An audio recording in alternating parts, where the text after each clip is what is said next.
দেখো, খুব মজার একটি কোডিং আমরা সবাই করি, কিন্তু অনেক সময় আটকে যায়। এই যে বোর্ডে কোডিংটা আছে, তোমাদের একটু সময় লেগে যাবে। চলো এটার লজিকটা তোমাদেরকে শিখিয়ে দেই, কিভাবে তোমরা এটা ভাববে বা সলভ করবে। দেখো, এম যদি দেখি, এম এর প্লেস ভ্যালু আমরা জানি 13, রিভার্সে 14। কোনোভাবেই এটাকে 2 আনতে পারি না, একটা ভাবে করা যায়। একটু ভাবো, এম 13, 1 আর 3 দুটো ডিজিট, অথবা এম 14, কি পাচ্ছি 1 আর 4 দুটো ডিজিট। এটা একটা কেস, যেদিক থেকেই দেখো 2 ডিজিট। একইভাবে সি এর স্টেট প্লেস ভ্যালু 3, ও এর 15, ডাব্লিউ 23।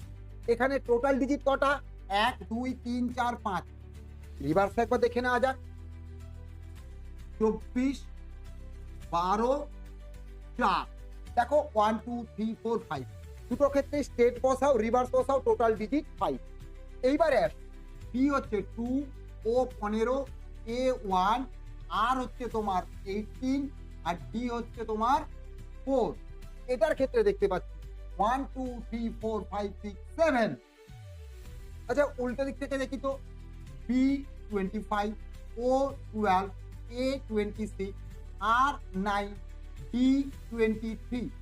এবারে দেখা যাক 1 2 3 4 5 6 7 8 9 পাওয়া গেল। আশা করি লজিকটা তোমরা ধরে ফেলেছো। কি? রিভার্স প্লেস ভ্যালু বসাও, সেই রিভার্স প্লেস ভ্যালুতে টোটাল যে ডিজিট আছে সেটাই তোমার কোড।